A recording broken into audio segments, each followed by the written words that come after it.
Hello, আসসালামু আলাইকুম guys, আশা করি সকলে ভালো আছেন। আমি খুব ভালো আছি। এতদিন ভিডিও বানাতে চাইছিলাম না, কিন্তু হঠাৎ ভিডিও বানালাম। এই জন্য এই যে ভিডিওটা দেখলে আপনাকে চোখ চলে যাবে মঙ্গল গ্রহে। কেন এই জন্য বললাম, যারা যে বেশি টাকা দিয়ে তেল, পেট্রোল, ডিজেল সব মজুত করে রাখছিলেন, তাদের কপালে আজকে বাস।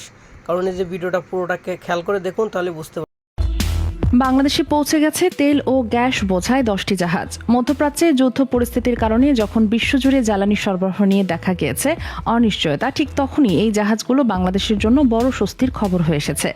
চট্টগ্রাম বন্দরের তথ্য অনুযায়ী এসব জাহাজে রয়েছে মোট প্রায় 4.25 লাখ টন তেল ও গ্যাস। এর মধ্যে 4টি জাহাজে রয়েছে তরলীকৃত প্রাকৃতিক গ্যাস ও এলএনজি, 2টি জাহাজে রয়েছে এলপিজি, আর বাকি 4টি জাহাজে রয়েছে ডিজেল সহ বিভিন্ন ধরনের জ্বালানি পণ্য। বিশেষজ্ঞরা বলছেন, এই জ্বালানি চালানগুলো বাংলাদেশের জন্য অত্যন্ত গুরুত্বপূর্ণ, কারণ মধ্যপ্রাচ্যের সংঘাতের কারণে বিশ্বের অন্যতম গুরুত্বপূর্ণ নৌপথ হরমুজ স্ট্রেইট ঘিরে তৈরি হয়েছে উত্তেজনা। এই প্রণালী দিয়েই বিশ্বের প্রায় 20% তেল ও এলএনজি পরিবহন করা হয়।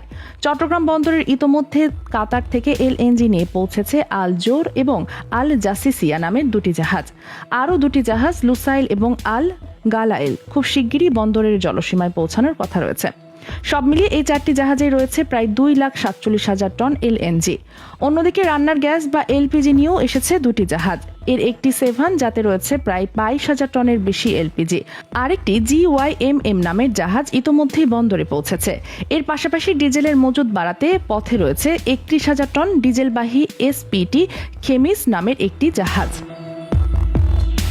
এর পাশাপাশি ডিজেলের মজুদ বাড়ানোর পথে রয়েছে 31,000 টন ডিজেলবাহী এসপিটি থেমিস নামের একটি জাহাজ। এই পুরো পরিস্থিতির পেছনে রয়েছে মধ্যপ্রাচ্যের নতুন সামরিক উত্তেজনা।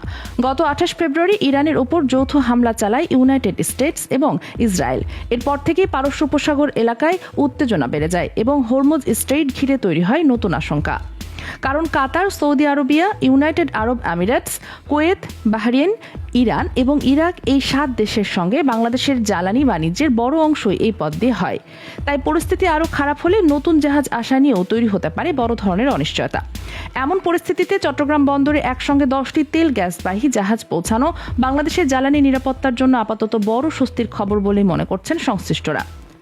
নিউজ ডেস্ক, জি লাইভ 24।